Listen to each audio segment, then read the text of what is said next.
नमस्कार। आज आमे एक विशेष विषय कथा हवा लोभ संतुलन और चिरस्थायी सफलता। हाँ नमस्कार, एटा बहुत गभीर कथा।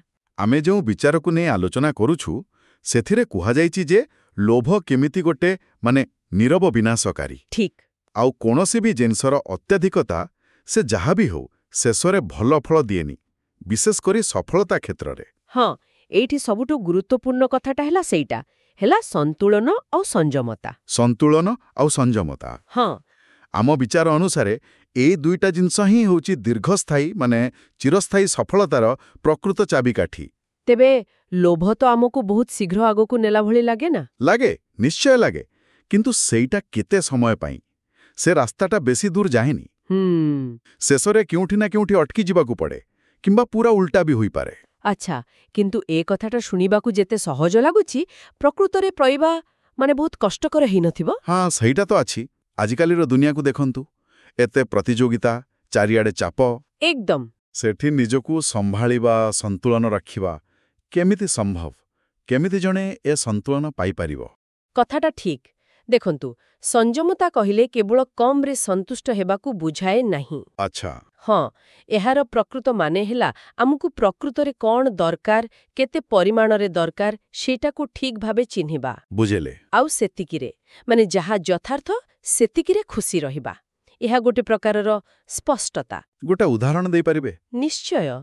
भाबरतु कॉर्पोरेट जीवन सबुबेले नुआ सुजोग, नुआ टार्गेट। हाँ सेटा तो अछि। सेठी जदि जणे सबु सुजोग पछरे दौड़िबो ताहेले हुए तो निजर मूल लक्ष्यर दूरेई जाई पारे। एकदम सेठी संयमता काम दिए। निजर मूल लक्ष्य आउ निजर शक्ति उपरे ध्यान देबा। जेतेबेले आमे एमिति गोटे संतुलन आनी परिबा, होय तो काम आउ व्यक्तिगत जीवन भितरे किंबा आम लक्ष्य आउ आम पाखरे थिबा संबळ भितरे, सेतेबेले केवल सफलता मिलेनी, मनरे गोटे प्रकार शांति भी आसे। अच्छा। आउ एमिति मिलिथिबा सफलता ही बेसी स्थायी हुए, तिष्ठि रहे। वाह, एइटा बहुत बड़ कथा। तरे ए आलोचनारू मुख्य शिक्षा कौन मिलुछि? मुख्य कथा हैला प्रकृत सफलता जहा स्थायी, जहार किछि मूल्य अछि, सेटा केवल अधिकरू अधिक पाइबार लालसा से लोभरू आसेनी ना, आदो नुहे। बरं एहा आसे सेई संतुलनरू, जीवनर विभिन्न दिग भितरे संतुलन रखिबा आउ कोउठी अटकिबा दरकार सेटा जानिबारू। हाँ, सेई संयमतारो। विशेष करी सेही परिवेश रे जोटी सफलतार चाप बहुत बेसी, सेठी एहा आउरी गुरुत्वपूर्ण ना? निश्चित भाबरे।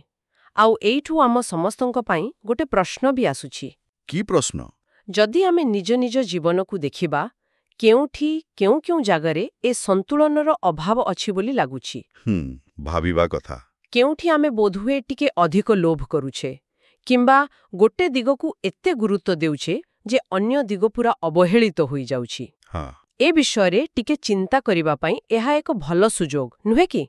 एकदम ठीक, बहुत भल कथा कहले। शेषरे एक गुरुत्वपूर्ण कथा।